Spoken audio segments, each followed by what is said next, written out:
Welcome to Season 4 of John McGivern's Main Streets. I hope there are some open cup holders in our crew van. The Main Streets podcast takes you behind the scenes of this popular PBS Wisconsin program. Now, get the inside scoop on this week's episode from hosts John McGivern and Emmy Fink and the Main Streets producer and director Lois Maurer. Well, this was a fun week, staying home, going to West Allis, Wisconsin, which is in our backyard. Hi, Lois. Hey, John. Nice to have short commutes, isn't it? Wasn't it nice? My own bed. Home in 15 minutes. Hey, Emmy. Hi, John. Which you live a little further from town. I do. Which Yeah, was but that was still beautiful. fun. That Yeah. was. Who knew West Allis was like more than just State Fair Park? Lance knew. Lance He knew. Yes. Hi, Lance. Hi there. So yes. we're in your neighborhood. My neighborhood. I've been living in West Allis for more than 10 years, and I've slowly come to realize that it is Best Allis. Best Allis. Best Allis. Yep. Because you've been pushing for this episode since I met you. That's right. That's right. And thank you for doing it. But I think that everybody agrees that there's way more to that community than the State Fair, and it's a town on the rise. It's one of these towns that was it's like a Rust Belt community, very similar to Rockford in season one, and it's a town that's finally making a big comeback. Yeah. And it's a town that when I was a kid had a really bad reputation that was unfounded because it was economically depressed because all the jobs left. Right. But it has become just this wonderful foodie paradise. Yeah. And I'm very proud to live there.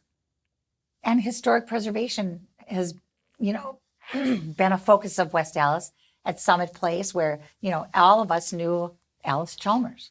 Right. I mean, if you grew up in Milwaukee, I did, John, you did. Sure. Lance, we know that Alice Chalmers was the center of production and manufacturing in that town.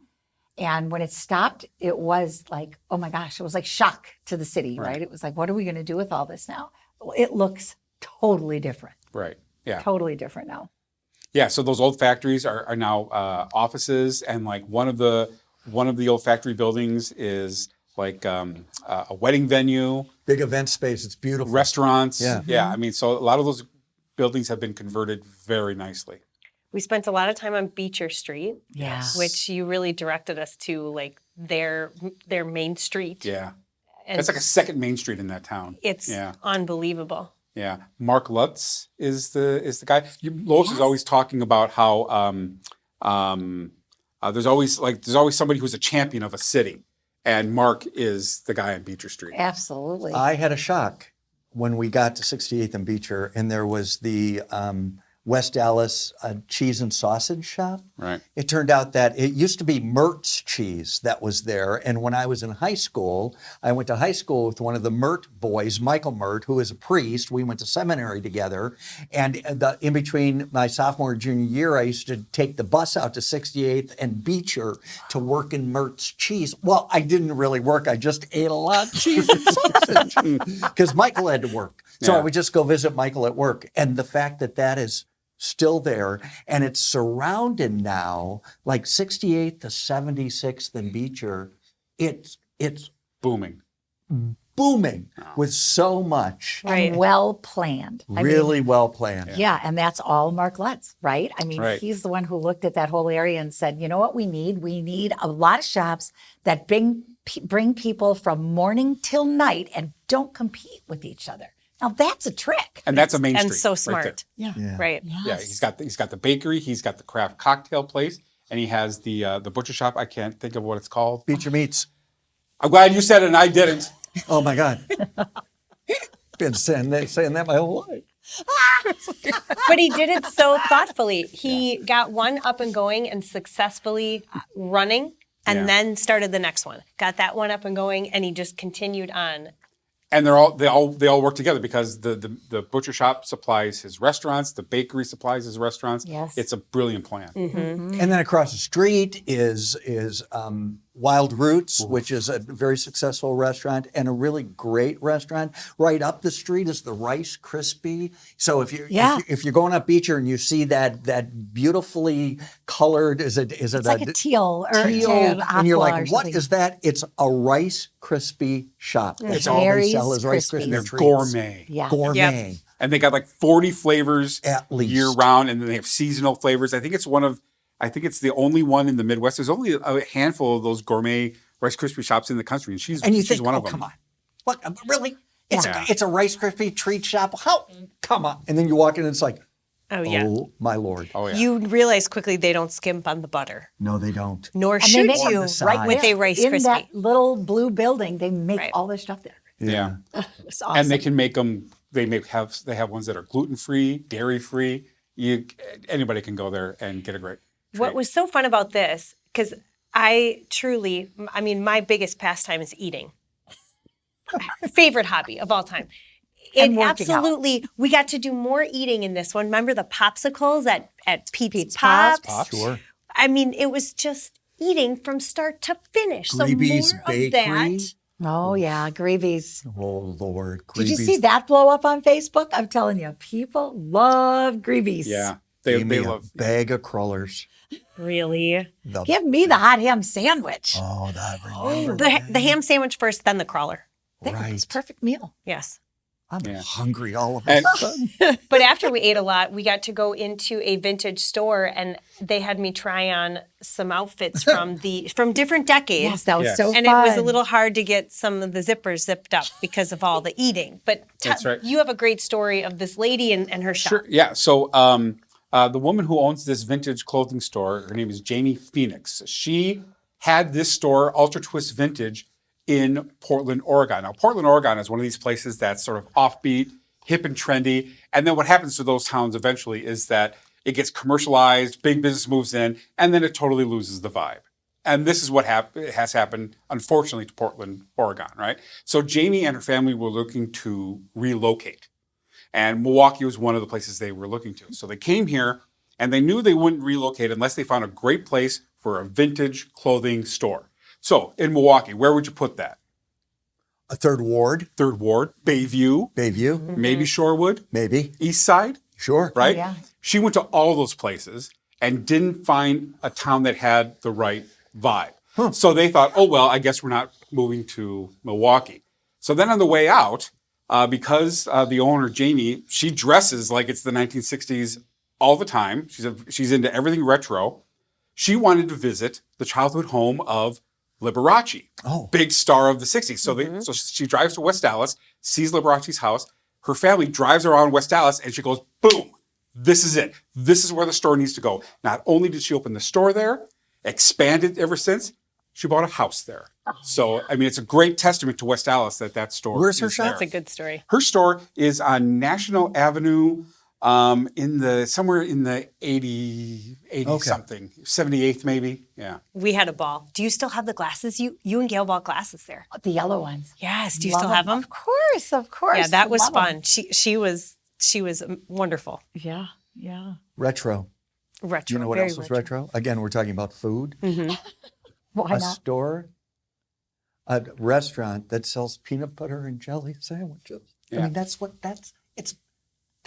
all they sell. That's Okay, it. but now I had a preconceived notion So did when I. Lance said, okay, we're going to a peanut butter and jelly deli. Yep.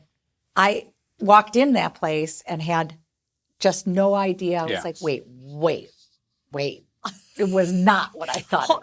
Hold, please. I really thought it was going to be a whole bunch of loaves of Wonder Bread and a whole big jars of Skippy? peanut butter and a Skippy whole and big Jif. jar. Yeah, Nope. and they were just putting them together like, no, It this was Is it like cool. extra ingredients in there? Because Oh, No, whatever. yeah. Oh. Like the Rice Krispies treats, it's a gourmet shop. So they have artisan bread. They grind their own peanut butter fresh every day, and they have 100, I think it's 100 different kinds of jams and jellies Yeah. that they get from the Amish community. It is a gourmet experience. oh my gosh. Delicious. Oof. And Wow. not just peanut butter and jelly, like they put marshmallow in there and chocolate in And there fruit. and everything. It can be dessert or it can be lunch. I'm telling you. Yeah, my wife had one that was peanut butter and Nutella, and then they grill it.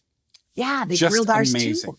Ah. Yeah. Yep. See, I hear you we're talk gonna because take a I bite don't and eat. experience so much of what you guys are talking about, and I'm well. so excited for the show. Well, what he has Yeah, also you feel in so that bad. I store- can tell.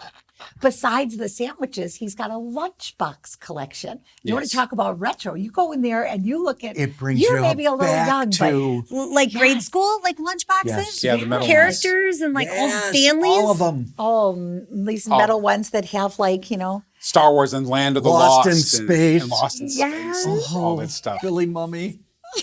What a creative way to decorate a place like that. A peanut butter I thought and that was jelly. So smart. perfect. Yeah. I asked him about that, and he said, well, where else do you eat peanut butter and jelly but lunch? So it's a Right. lunch place. Yeah, it's really I was so happy done. too that we got to stop at. So my partner Steve, maybe 4 years ago, took a pottery class, and since has taken 3 or 4 classes. Now he doesn't take any more classes. Now he's just a member of the pottery studio called Cream City Clay.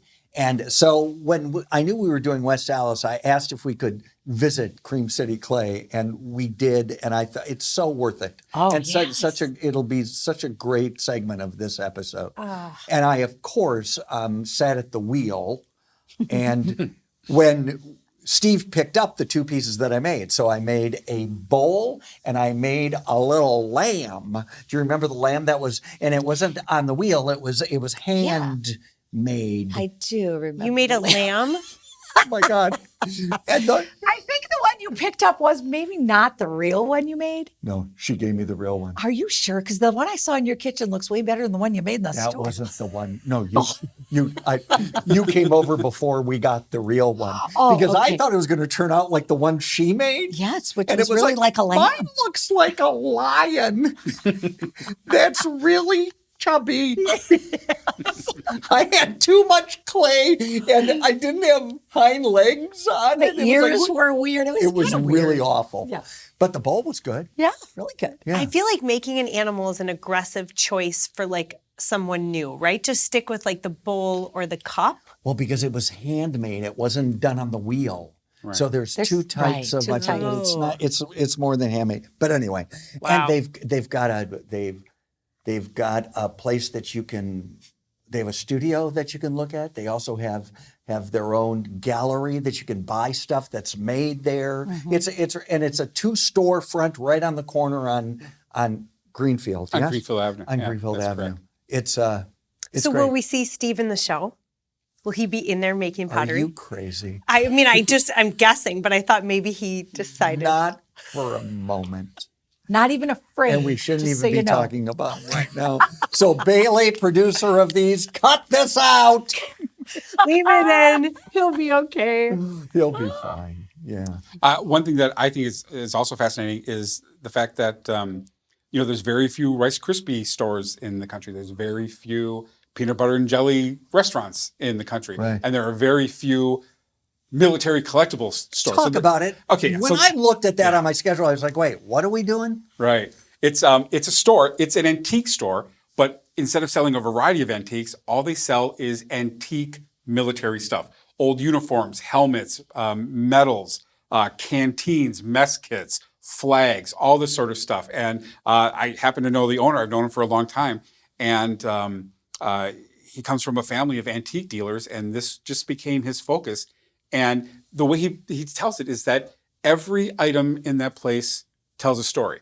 People think it's like an army surplus store. No, it's an antique store. Right. What a perfect location, though, because the VA hospital in Milwaukee sits right on the cusp of West Allis. Yes. So what a great place to go. Yeah, absolutely. And I made the mistake of going in there to talk to him about the episode on a Saturday, and that place is packed every Saturday with people buying things or people. A lot of it, people come in and they have a collection from a family member that has recently passed, and they want to get those materials into the hands of collectors that will appreciate them. Yeah. So that's only one of the many ways that they get the And you materials there. can't really imagine the size of this place Right. and the collection that they have unless you walk in there. Yeah. Because in reading about it, it's like, oh, it's going to be the size of somebody's like bedroom because Right. that's That's no, huge. it's a sizable store. And Yeah. they don't just have one uniform. They don't have one. It's Right. it's Right. it's sizable and with an incredible collection. And some of that stuff really belongs in a museum. Like Right. there was this tradition in World War II that when you were visited by a high-ranking general or somebody important, you would get the local money signed. So they have European bills that are signed by Patton, George Patton, and FDR. Just amazing stuff in that store. Yeah. As you said, everything has a story. Yeah. And everything belonged to somebody who served. Right. So just the thought of that when you walk in there as well is like all of these stories collected. It was a great place. And the guys were really great. Oh, they're hilarious. Yeah. And they provided the crew with a very nice gift. Absolutely. They made us dog tags, like legit official dog tags with our names stamped in there. And I said to Lance, he brought these to us. He said they wanted you to have these. And I was like, how do you make dog tags? Yeah. So I said, where'd you get the dog tags from? How do you order them? And he's like, well, I just I have this 1938 official Army dog tag printing machine right here in the shop. Oh, cool. Yeah. Wow. That was neat. You guys found some gems. Yeah. Well, we have to talk about the joint segment.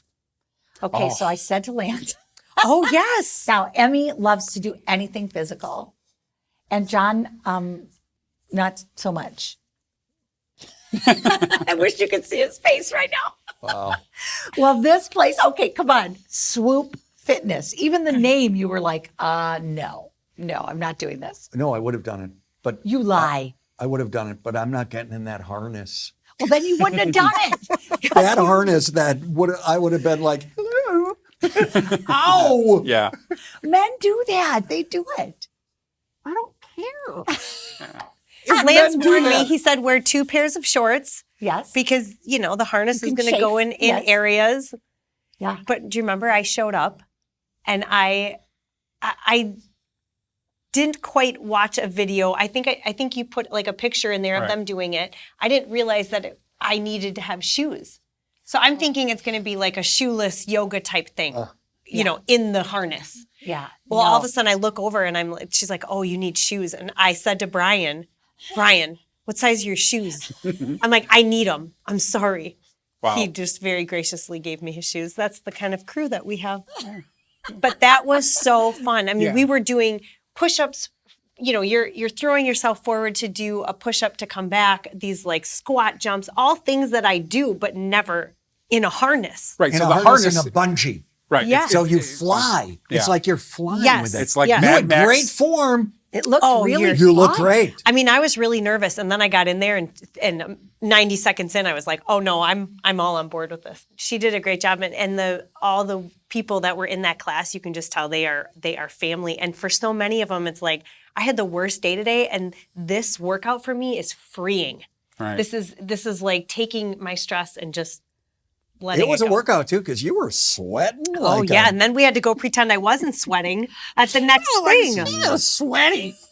Because people think the bungees make it easy, but it the way she described it was they provide resistance for exercise, but they also assist you. And Right. people think it makes the exercising easy, but No, it does not. it was not easy. But thank you for having Ope Brewing right after Swoop Fitness so I could go get a beer and relax because that tasted so good at their little outdoor area. That's another great gem. Yeah. This great, big, awesome brewery, all this open concept space. Dog friendly. Right. Yeah, it's good stuff. Mm-hmm. The award-winning sour beers. Yep. Loved it all. Beer and dogs. Oh, shit. Oh, guess Wait, what? John when are didn't we- go to that When are segment. we going? Let's talk about Blast. Oh. Now that was a really good find because we really wanted to do some manufacturing. West Allis was huge. Yeah. Yeah. Again, Huge. Lance. Okay, well, Lance. tell me because I have no idea what you're talking about. So what is Blast? Okay, how do you describe it? Okay. First of all, what they needed to create this factory size-wise was, and again, we get into places nobody ever gets into. Like nobody's ever going to experience what we did that day. So how do you describe the size of this? Well, it's here's a good way to describe it. It's an old Allis Chalmers building. This place was where they made the turbines for the Hoover Dam. So those giant turbines came out of the building. That's how big the building Yeah. is. And now what they do there is they have this technology. You know what sandblasting is? How sandblasting can clean things? Well, it's the same concept, except they make big machines, and instead of sand, they use these little tiny metal BBs. Yeah. These little pellets, and they use it to clean things. Like, let's say if you're a company and you make artificial knees, like you're getting a knee replacement, that thing has to be super smooth. And so then you buy a machine from Blast Cleaning Technologies, and you can get your parts so smooth and clean as to be near From perfect. the metal balls that smooth these Yes. areas. You fire them at them. It's like Did that, you and get to fire?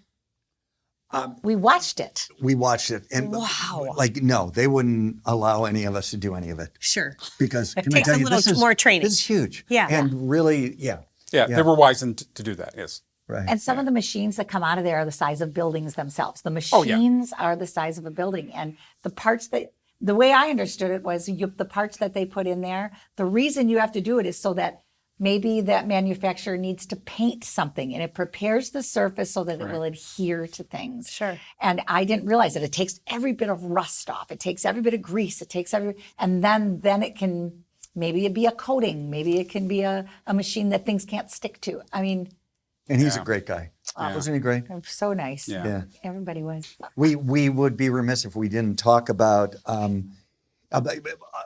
we who live in Milwaukee. A few years back, there was a terrible fire.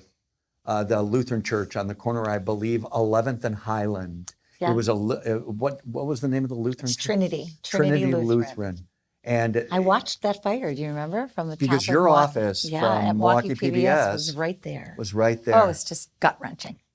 And the people who are restoring all of that wood is a visit that we took, which was Zulsdorf Woodworks, and we went in and watched or had a chance to see some of the work that they're doing to restore that church. And weren't you surprised? I mean, it's like this company is in the middle of a residential block. Right. I mean, there's a lot of that in West Allis, I think, but it was probably an old machining place or something, and now they do woodworking in there. And his name is Mark, right? Yep. Is it Mark? I I'm not follow sure. them on Facebook now because can you see what they're doing on Facebook? They're now putting all of these pieces that we saw when we visited her getting into the church right now. Oh, cool. So yeah, and he has a big picture of our van saying, "Now this was fun." When we went to visit. We thought it was really fun. Like that's one of those ones we should have been there for half an hour. Yeah, And we were there for an hour and a half. we're still there, I'm just Lois. saying. just true artisans, right in the middle Yes. Yeah. of town. Yeah. You did a really great job. Thank you you so very much. much. And I can understand why it'd be hard because your commitment to the community is there, and it's your home. Yeah. So it was great. We have a shout out, a fan shout out, Christine Mickle from Portage, Wisconsin. Christine, thank you so much for your support and for your watching the show. Keep watching.